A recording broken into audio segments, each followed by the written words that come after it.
सर्व विद्यार्थी मित्रांचं जोरदार स्वागत आहे आजच्या आपल्या सेशनमध्ये. आज आपण उतारावर आधारित जे काही प्रश्न आहेत ते समजून घेणार आहोत. पॅसेज बेस्ड क्वेश्चन कसे सॉल्व्ह करायचे. बघा, तुम्हाला माहित आहे पॅसेज जेव्हा आपण कोणताही लिहायला घेतो किंवा सॉल्व्ह करायला घेतो किंवा वाचायला घेतो तर सगळ्यात पहिली जी गोष्ट आहे की उतारा किमान 2 वेळा वाचायचा आहे. तो पॅसेज एकतर वाचूच नका, नाहीतर 2 वेळा वाचा.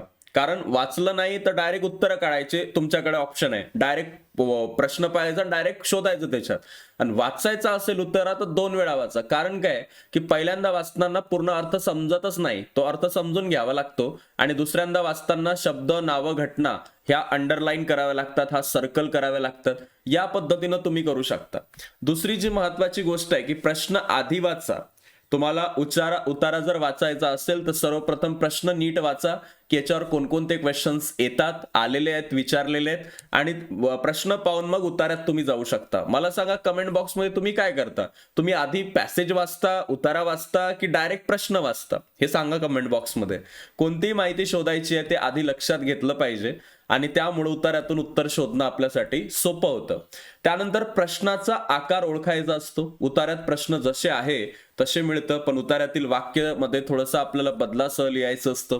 अर्थ सांगणारे प्रश्न असतात. एखाद्या शब्दाचा किंवा वाक्याचा अर्थ विचारला जातो किंवा सोप्या किंवा स्पष्ट शब्दामध्ये अर्थ लिहायचा असतो. शब्दकोशातील कठीण भाषा टाळायची आहे. सोबतच उत्तर कसं लिहावं तर उतार्यातील माहितीवर आधारित असावं.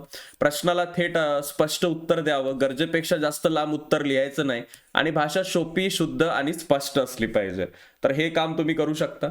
सोबतच गुण मिळवण्यासाठी महत्वाच्या टिप्स अशा आहेत की प्रश्नातील महत्वाचे शब्द उतार्यात वापरा. कारण, म्हणून, त्यामुळे असे जोडशब्द वापरा आणि अक्षरलेखन, व्याकरण नीट ठेवा. 1 गुणाच्या प्रश्नासाठी 1 ते 2 ओळी पुरेशा असतात, त्याच्यातच उत्तर संपवा आणि तुमचे मार्क तुम्हाला मिळून जातील. एक महत्वाचा नियम आहे की उत्तर नेहमी उतार्यातूनच शोधायचं आणि त्याच माहितीवर आधारित लिहायचं. दुसरं कोणतंही बाहेरचं त्याच्यात लिहायचं नाही.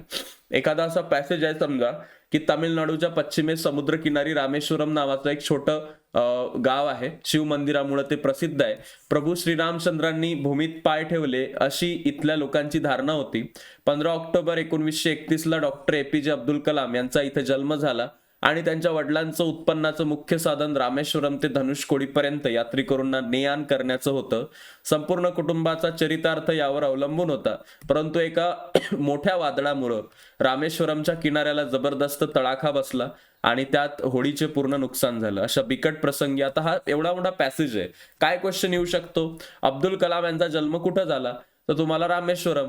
कधी झाला, तारीखही दिलेली आहे, या तारखेला त्यांचा जन्म झाला.